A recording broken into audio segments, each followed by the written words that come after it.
Assalamualaikum warahmatullahi wabarakatuh. Perkenalkan, saya Beben Saputra dari Program Studi Pendidikan Bahasa dan Sastra Indonesia Universitas Wijaya. Baiklah, pada kesempatan ini saya akan membahas unsur-unsur pembangun cerita pendek serta langkah-langkah menulis cerita pendek, khususnya pada kompetensi dasar 3.9, yaitu menganalisis unsur-unsur pembangun cerita pendek dalam buku kumpulan cerita pendek, serta 4.9, mengonstruksi sebuah cerita pendek. Nah, teman-teman sekalian, sebelumnya perlu kita ketahui terlebih dahulu pengertian dari cerpen itu sendiri. Menurut Kosasih, cerpen adalah karangan pendek yang berbentuk prosa. Dalam cerita pendek dikisahkan sepenggal kehidupan tokoh yang penuh dengan pertikaian, peristiwa yang mengharukan atau menyenangkan, serta mengandung kesan yang tidak mudah dilupakan pembaca. Kemudian adanya pengertian cerpen menurut Tarigan. Cerpen ini adalah cerita rekaan yang masalahnya singkat, jelas, padat, dan terkonsentrasi pada suatu peristiwa atau kejadian. Nah, dari kedua pendapat tersebut dapat kita simpulkan bahwa cerpen merupakan karangan pendek berbentuk prosa yang menceritakan sepenggal kisah kehidupan tokoh yang penuh berbagai kisah dan terkonsentrasi pada suatu peristiwa. Kemudian, adanya ciri-ciri cerpen yang harus dipahami agar kita dapat membedakannya dengan karya tulis lainnya. Di antaranya, pertama, cerpen ini memiliki jumlah kata tidak lebih dari 10.000. Yang kedua, memiliki proporsi penulisan yang lebih singkat dibandingkan dengan novel. Dalam artian, cerpen ini dapat dibaca sekali duduk atau membacanya tidak membutuhkan waktu yang lama. Dan yang ketiga, pada umumnya, cerpen ini mempunyai isi cerita yang menggambarkan kisah dalam kehidupan sehari-hari. Yang keempat, dalam cerpen, perwatakan tokoh ditulis singkat, seperti suka menolong, pemberani, ataupun pengkhianat. Terus yang kelima, tokoh yang diceritakan dalam cerpen mengalami sebuah konflik sampai pada tahap penyelesaiannya. Dan yang keenam, pada umumnya, pemilihan katanya sederhana.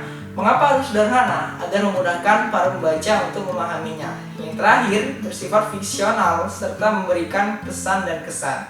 Selanjutnya, kalian juga harus tahu terlebih dahulu apa itu cerpen, kemudian apa itu ciri-ciri cerpen, dan apa saja unsur-unsur yang dapat membangun cerpen itu sendiri. Baiklah, mari kita bahas. Di dalam cerpen terdapat dua unsur pembangun. Di antaranya adalah unsur intrinsik dan unsur ekstrinsik. Unsur intrinsik sendiri yaitu unsur yang berkaitan dengan cerpen itu sendiri, seperti tema, amanat, terus tokoh dan penokohan, kemudian adanya alur yang menggambarkan jalan cerita, terus setting yang membuat tempat dan suasana, kemudian adanya gaya bahasa, dan terakhir sudut pandang. Nah, sedangkan unsur ekstrinsik adalah unsur yang terdapat di luar dari cerita, seperti bahasa dan budaya. Misalkan, penulis menuliskan bahasa daerahnya, kemudian menggambarkan cerita tentang kebudayaan asalnya. Terus adanya latar belakang, bisa menggambarkan kondisi dan suasana yang tengah ia rasakan. Dan terakhir adanya nilai-nilai yang berkembang di masyarakat. Dalam nilai ini ada yang mengandung nilai sosial, nilai budaya, bahkan nilai religius.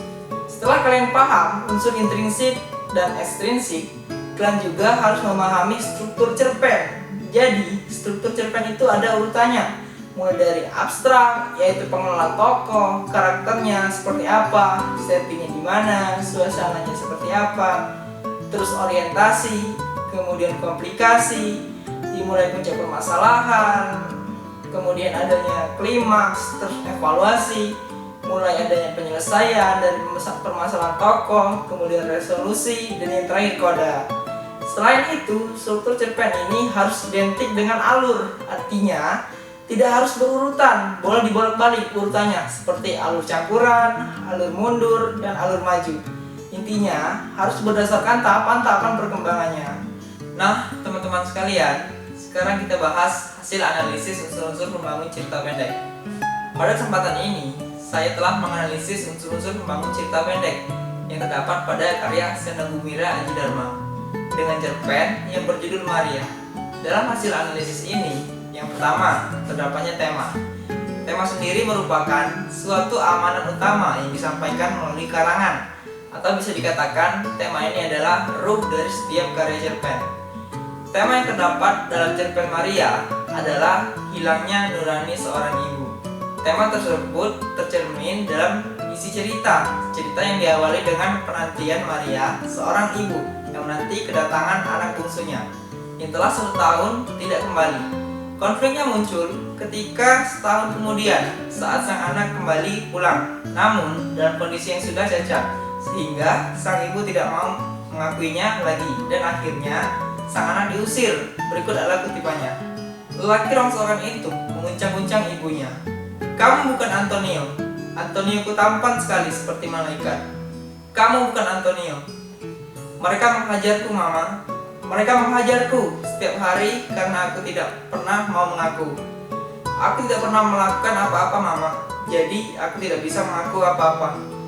Tapi mereka tetap menggasakku. Mereka hancurkan tubuhku, Mama.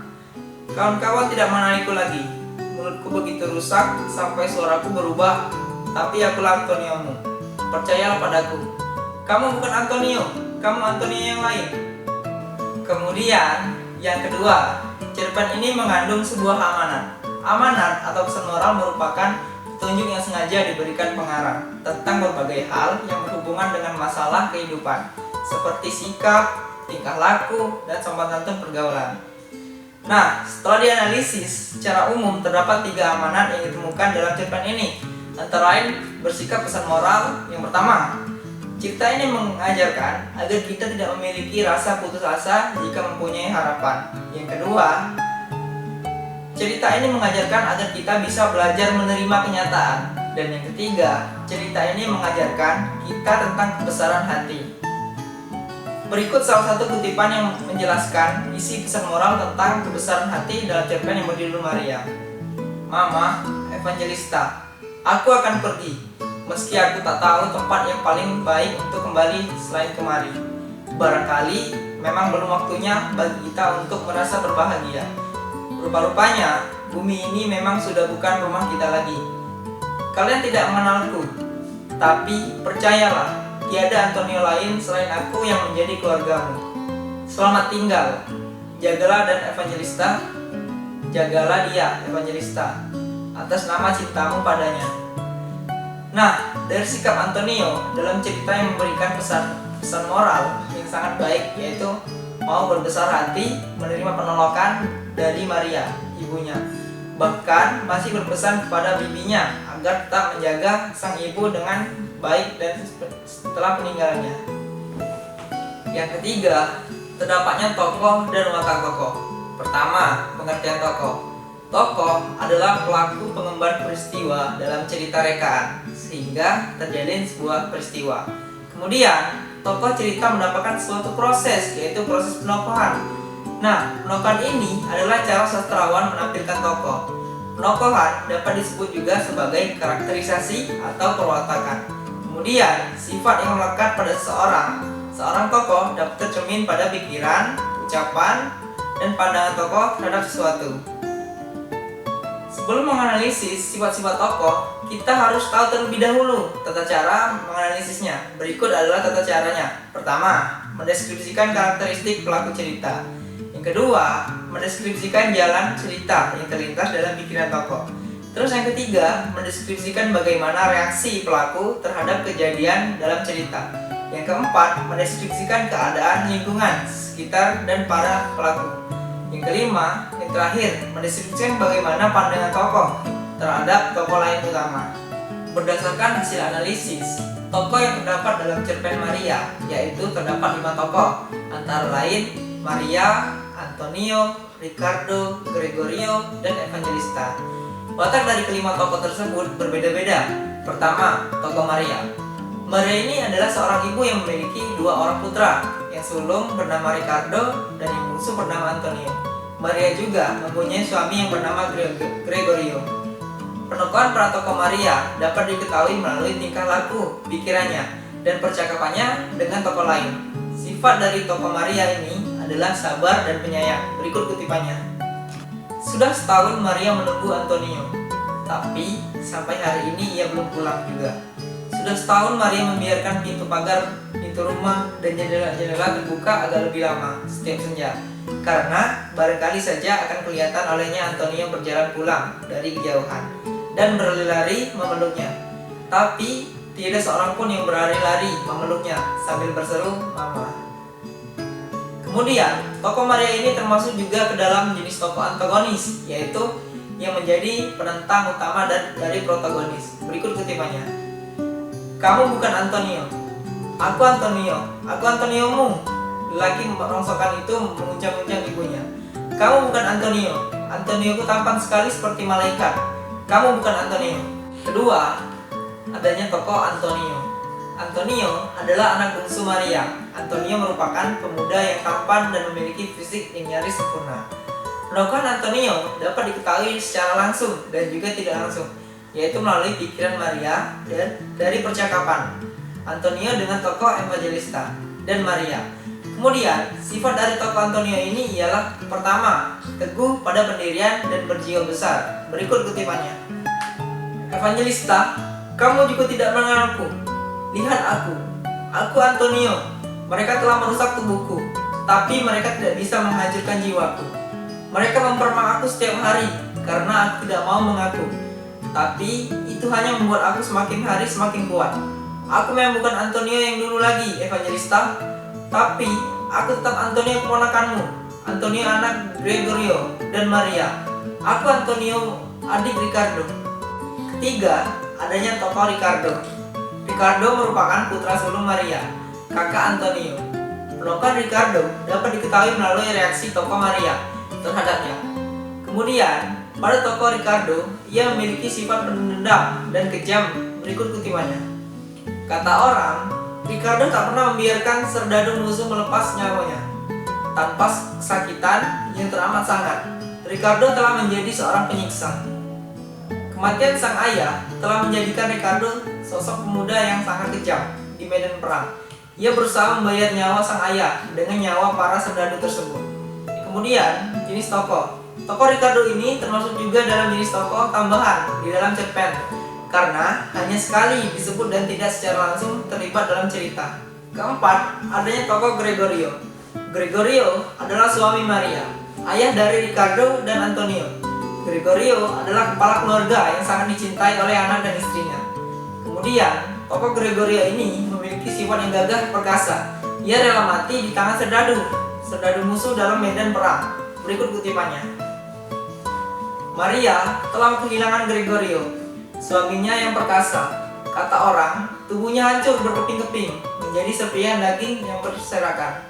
Kemudian, tokoh Gregorio ini termasuk juga ke dalam jenis tokoh tambahan, karena hanya dimunculkan sekali, itu pun tidak secara langsung, hanya dalam uraian cerita pada bagian awal saja.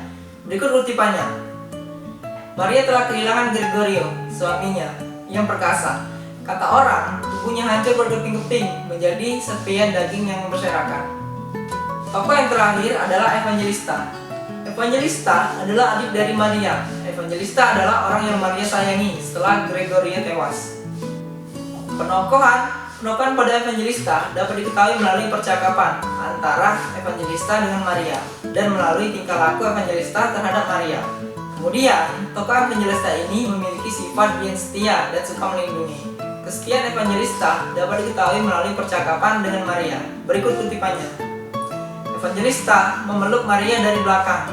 Keduanya memandang lelaki itu bagaikan memandang sesosok makhluk dari planet lain. Nah, setelah tokoh dan penokohan dalam cerita ini, juga terdapat alur yang menggambarkan jalan cerita. Alur adalah rangkaian peristiwa yang dibentuk oleh tahapan-tahapan peristiwa, sehingga menjalin suatu cerita yang dihadirkan oleh para pelaku dalam cerita. Setelah itu, ada pula tahapan-tahapan alur dalam cerpen, antara lain yang pertama, eksposisi, rangsangan, konflik, rumitan, leraian, penyelesaian. Kemudian ada juga jenis-jenis alur. Pertama, alur maju atau progresi. Alur ini adalah sebuah alur yang memiliki klimaks di akhir cerita dan merupakan jalinan rangkaian peristiwa dari masa kini ke masa lalu yang berjalan teratur dan berurutan sesuai dengan urutan waktu kejadian dari awal sampai akhir cerita.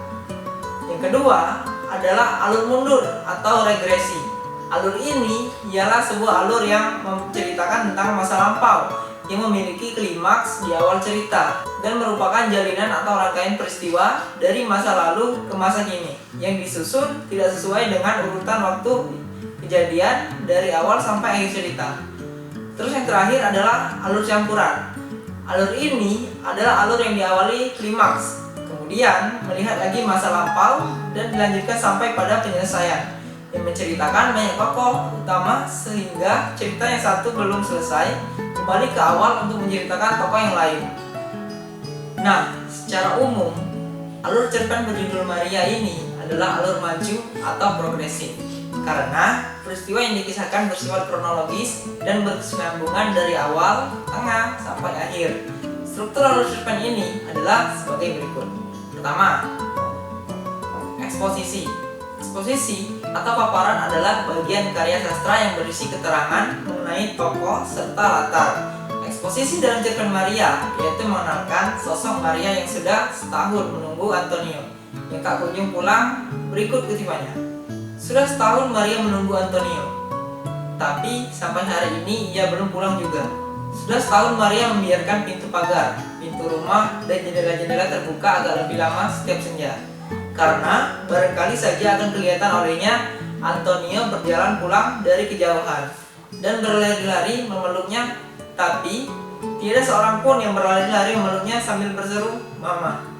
Kedua, adanya rangsangan. Rangsangan adalah bagian alur ketika muncul kekuatan, kehendak, kemauan, sikap, pandangan yang saling bertentangan. Rangsangan, cerita ini dimulai ketika Antonio yang menolak untuk tetap tinggal bersama Maria. Berikut kutipannya. Kehilangan Gregorio menghancurkan hatinya, kepergian Ricardo mematikan jiwanya, dan kehilangan Antonio mengacaukan kerja otaknya. Antonio yang hanya tahu bergitar dan berdansa, anak bungsunya yang tampan, dengan rambut ikal yang panjang, dengan suaranya yang halus, dengan matanya yang penuh kasih, akhirnya terbakar juga hatinya. Maria sudah mengatakan pada Antonio betapa hancur hatinya kehilangan Gregorio dan betapa nestapanya rasanya mendengar Ricardo menjadi seorang pembunuh yang haus darah. Dan Maria sudah mengatakan pada Antonio bahwa kini hanyalah dia satu-satunya alasan baginya untuk tetap bertahan hidup. Tiga, adanya konflik. Konflik atau tikaian adalah tahapan ketika suasana emosional memanas karena adanya pertentangan dua atau lebih kekuatan. Konflik terjadi ketika Maria masih meyakini bahwa Antonio masih hidup, sedangkan Evangelista tidak pendapat. Sudah setahun Maria. Sudahlah, kata Evangelista. Namun adiknya itu mengerti betapa sulit melepaskan Maria dari pikiran tentang Antonio. Ia masih hidup, kata Maria setahun yang lalu. Tak ada seorang pun menemukan mayatnya. Tentu saja, tak seorang pun menemukan mayatnya, pikir Evangelista. Mereka mengangkutnya dengan truk.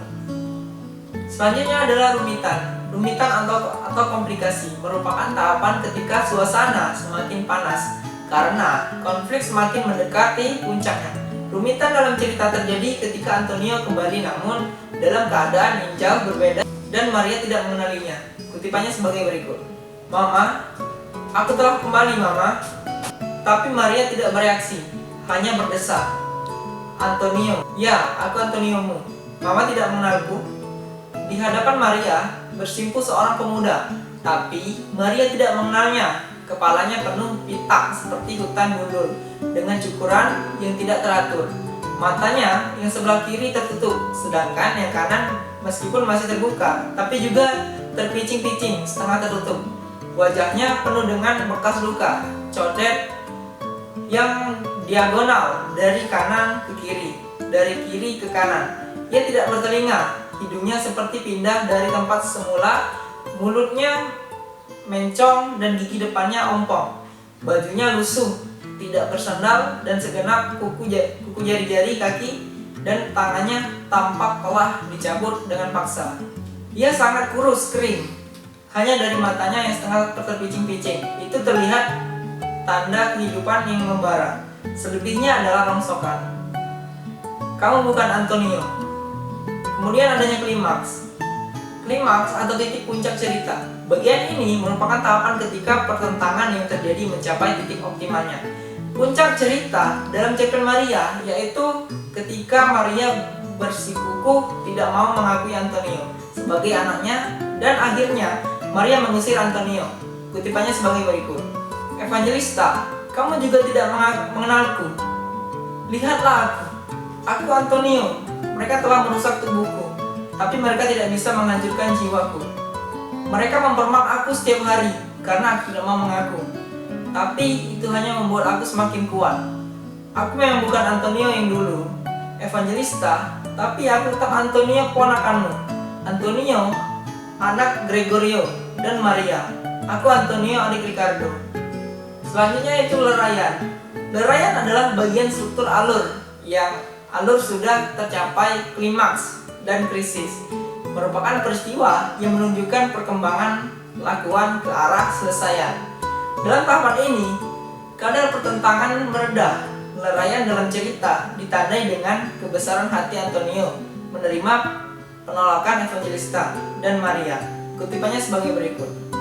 Ia menarik napas panjang. Mama, Evangelista, aku akan pergi. Meski aku tidak tahu tempat yang paling baik untuk kembali selain kemari. Barangkali memang belum waktunya bagi kita untuk merasa bahagia. Rupa-rupanya bumi ini memang sudah bukan rumah kita lagi. Kalian tidak mengenalku, tapi percayalah, tiada Antonio lain selain aku yang menjadi keluargamu. Selamat tinggal, jagalah dia, Evangelista, atas nama cintamu padanya. Yang terakhir adalah penyelesaian. Penyelesaian merupakan bagian akhir alur cerita. Dalam tahap ini, biasanya rahasia atau kesalahpahaman yang bertalian dengan alur cerita terjelaskan. Penyelesaian cerita ditandai dengan perginya Antonio dari rumah Maria karena penolakan yang dialaminya. Kutipannya sebagai berikut. Tutup semua jendela itu, Evangelista. Nanti orang gila itu nekat masuk kemari. Ujar Maria dengan mata kosong. Tenanglah, Maria. Aku di sini bersamamu. Evangelista menutup jendela. Sambil menarik gorden, ia menutup kegelapan malam. Masih dilihatnya lelaki itu mengusap sebelah matanya, yang terpicing-picing, setengah terbuka dan setengah tertutup. Lelaki itu berjalan dengan terseok, menjauh dan menghilang dalam kelam. Dalam cerpen ini terdapat latar. Latar atau setting disebut juga sebagai landasan tumbuh masyarakat pada pengertian tempat, hubungan, waktu, dan lingkungan sosial tempat terjadinya peristiwa-peristiwa yang diceritakan dalam cerita ini. Dalam cerita ini ada 3 latar, yaitu latar tempat, latar waktu, dan latar sosial. Pertama, latar tempat. Dalam cerita ini terdapat latar tempat pada pintu pagar, hutan, depan rumah, dan pantai. Berikut adalah salah satu contoh kutipan yang menunjukkan latar tempat yang berada di pantai. Maria tahu dia akan melihat anak bungsunya itu di sana, dengan rambut keemasan dalam cahaya senja yang berkibar-kibar dalam tiupan angin dari pantai. Maria ingin mengingatkan Antonio pada bunyi ombak, pada suara angin, pada bisikan daun-daun yang gugur, seperti ia menyanyikan dulu bersama Gregorio ketika Antonio masih bayi dan mereka membawanya ke pantai. Sementara Ricardo yang kecil berlari-lari menghindari ombak. Selanjutnya ada latar waktu. Dalam cerita ini terdapat latar waktu. Pertama, yaitu penantian selama setahun. Yang kedua adalah waktu malam hari. Dan yang ketiga yaitu waktu senja. Berikut adalah salah satu contoh kutipan yang menunjukkan latar waktu. Sudah setahun Maria membiarkan pintu pagar, pintu rumah, dan jendela-jendela terbuka agar lebih lama setiap senja. Karena barangkali saja akan kelihatan olehnya Antonio berjalan pulang dari kejauhan dan berlari-lari memeluknya. Tapi tidak seorang pun tampak di pintu pagar itu yang berlari-lari memeluknya sambil berseru mama. Sudah setahun semenjak peristiwa itu Maria duduk di sana, memandang cahaya yang gemetar setiap senja, dengan perasaan bahwa suatu ketika Antonio akan muncul seperti biasa, seperti ketika belum ada orang bicara tentang kedaulatan dan cita-cita. Selanjutnya adalah latar sosial. Latar sosial dalam cerpen Maria ini menceritakan kehidupan keluarga Maria di sebuah tempat yang menjadi jajahan negara lain. Banyak warganya yang kehilangan karena perang atau ditawan serdadu musuh. Berikut kutipannya. Maria telah kehilangan Gregorio, suaminya yang perkasa. Kata orang, tubuhnya hancur berkeping-keping, menjadi serpihan daging yang berserakan. Maria telah kehilangan Ricardo, anak sulungnya yang pemerang, yang bersumpah akan membalas kematian ayahnya. Kata orang, ia menjadi mesin perang yang sangat kejam. Kata orang, Ricardo tak pernah membiarkan serdadu musuh melepaskan nyawa tanpa kesakitan yang teramat sangat. Ricardo telah menjadi seorang penyiksa. Selanjutnya, dalam cerpen Maria terdapat jenis gaya bahasa. Gaya bahasa adalah cara mengungkapkan pikiran melalui bahasa secara khas yang memperlihatkan jiwa dan kepribadian penulis. Atau gaya bahasa ini adalah wujud dari pikiran dan perasaan pengarang dalam karyanya. Jadi, gaya bahasa adalah gaya penceritaan tingkah laku dalam penggunaan bahasa agar daya ungkap atau daya tarik bertambah serta merupakan wujud pikiran dan perasaan pengarang dalam karya sastra. Gaya bahasa yang dipergunakan oleh Seno Gumira Aji Dharma dalam cerpennya yang berjudul Maria secara umum antara lain sebagai berikut. Pertama, adanya gaya bahasa persamaan atau simile. Yang kedua, adanya gaya bahasa personifikasi. Dan yang ketiga, adanya gaya bahasa metafora. Berikut adalah salah satu contoh kutipan yang terdapat pada majas metafora. Maria sudah lama mengatakan pada Antonio betapa hancur hatinya kehilangan Gregorio dan betapa nestapa rasanya mendengar Ricardo menjadi pembunuh yang haus darah. Dan Maria sudah mengatakan pada Antonio bahwa kini hanyalah dialah satu-satunya alasan baginya untuk tetap bertahan hidup. Metafora adalah gaya bahasa yang membandingkan sesuatu dengan sesuatu yang lain, atau gaya bahasa yang memperbandingkan sesuatu hal atau keadaan lain yang memiliki sifat yang sama. Haus darah adalah ungkapan yang sama untuk orang yang gemar membunuh atau menyiksa orang. Dalam cerpen dikisahkan bahwa Ricardo menjadi orang yang haus darah atau pembunuh dalam perang karena ingin membalaskan dendam sang ayah. Selanjutnya adalah sudut pandang.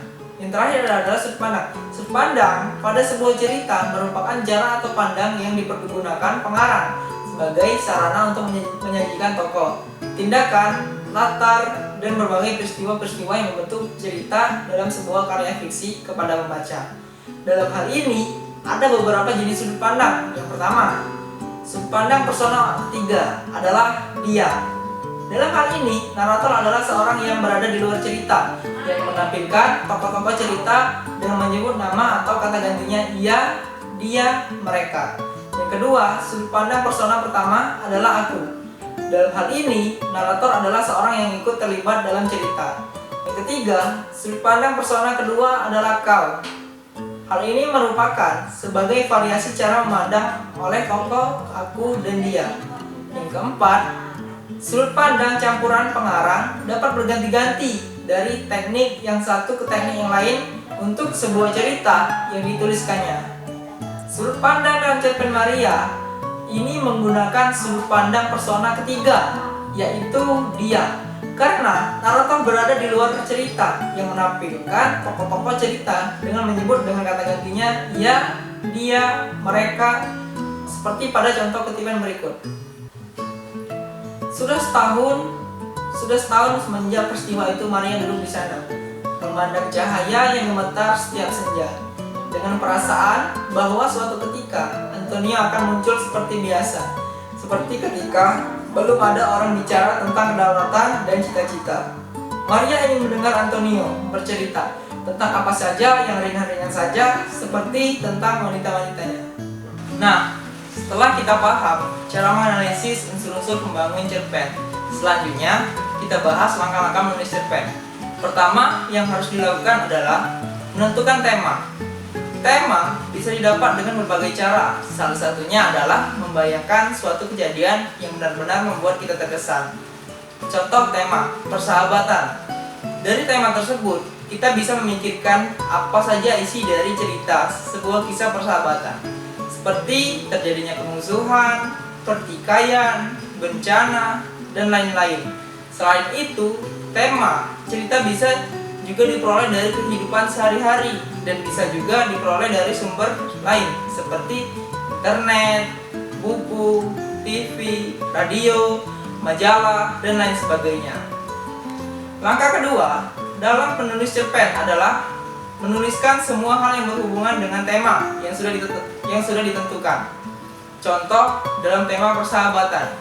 Dari tema tersebut bisa kita uraikan kalimat-kalimat ide yang akan kita kembangkan, seperti kerjasama yang hebat, terjadinya percintaan, dan bisa juga sebagai pahlawan dan lain sebagainya. Selanjutnya, langkah ketiga yaitu menuliskan kerangka cerita. Setelah kita menentukan tema, kemudian kita sudah tahu apa saja yang akan ditulis, maka buatlah kerangka cerita. Contohnya, temanya kita ambil dari kisah persahabatan. Kemudian kita akan menambahkan pemeran, tokoh, dan sifat tokohnya. Untuk nama tokohnya terserah, mau nama siapa, bisa kita buat nama teman, nama saudara, atau bisa juga nama orang yang paling dekat dengan kita.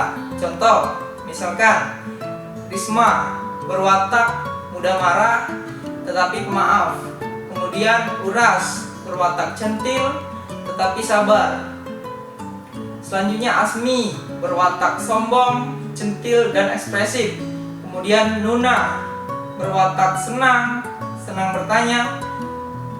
Setelah selesai menentukan nama-nama tokoh serta penokohannya, selanjutnya adalah mulai kita uraikan tahap-tahap penceritaan. Pertama, tahap perkenalan. Misalkan kita gambarkan pada tahap perkenalan ini tokoh yang bernama Risma mudah tersinggung sehingga masalah kecil bisa menjadi besar. Kemudian tokoh yang bernama Uras suka membuat janji dan sering sekali tidak menepati janjinya, sehingga sering membuat sahabatnya menjadi marah. Terus tokoh yang bernama Asmi sombong tetapi menyenangkan. Kemudian tokoh yang keempat, tokoh yang bernama Nuna baik dan ingin mengetahui segala hal. Setelah tahap perkenalan, sekarang kita gambarkan tahap pertikaian. Misalkan Risma yang kesal terhadap sahabat-sahabatnya, terutama kepada Uras karena suka membuat janji untuk belajar bersama tetapi tidak pernah ditepati. Kemudian lanjut ke tahap klimaks, di mana dalam cerita tersebut mencapai pada puncak permasalahan, seperti contoh kejadian pertengkaran. Ketika Risma bertengkar dengan Uras yang menyebabkan Risma menjauhi sahabat-sahabatnya. Setelah terjadinya klimaks, maka dalam cerpen kita juga harus membuat penyelesaiannya. Misalkan dalam sebuah pertengkaran tadi teman-temannya mulai merasa bersalah dan memberanikan diri untuk meminta maaf atas kesalahannya yang telah mereka perbuat kepada Risma. Ketika selesai membuat tahapan cerita, kita juga harus memikirkan dalam cerita kita ini pesan moral apa yang ingin kita sampaikan kepada pembaca. Hal ini juga harus dipikirkan. Amanat ialah tidak ditulis secara tersurat, melainkan tersirat sesuai pemahaman pembaca. Contoh amanat dalam tema persahabatan. Dalam kejadian cerita di atas ialah harus saling memaafkan serta jangan suka berbohong.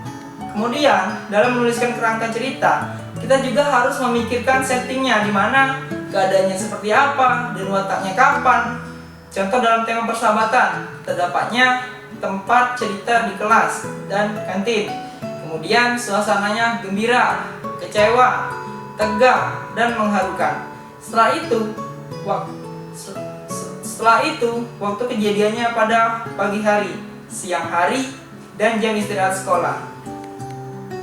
Setelah selesai membuat kerangka cerita, sekarang kita buat sinopsisnya agar bisa dikembangkan ke bentuk cerita utuh. Contohnya, ada 9 sahabat yang selalu bersama dalam melakukan segala hal. Suatu hari, persahabatan mereka diterpa masalah mengenai suatu kesalahpahaman, yakni kesalahpahaman antar Uras dan Risma mengenai suatu janji yang tidak ditepati Uras, yang mengakibatkan Risma marah dan menjauhi sahabat-sahabatnya yang lain, hingga pada akhirnya 3 sahabatnya datang meminta maaf dan akhirnya permintaan maaf mereka diterima oleh Risma. Begitupun dengan permintaan maaf Uras dan akhirnya setelah kejadian ini persahabatan mereka menjadi lebih kuat dan harmonis. Setelah selesai membuat kerangka, coba periksa kembali kerangka yang sudah dibuat. Kemudian kita mulai tahap menulis. Tahap menulis cerpen dengan acuan kerangka yang sudah dibuat. Setelah cerita selesai kita buat, maka tahap selanjutnya mulai menyunting kalimat. Cerita dalam tahap ini kita perbaiki kalimat yang mungkin merasa kurang cocok dalam cerita serta melakukan pemilihan kata atau diksi yang bagus. Setelah semuanya selesai, langkah terakhir adalah memberikan judul terhadap cerita yang telah selesai ditulis. Nah teman-teman, itu saja yang dapat saya sampaikan. Semoga bermanfaat dalam pembelajaran dalam menulis cerpen. Sekian dari saya, terima kasih. Wassalamualaikum warahmatullahi wabarakatuh.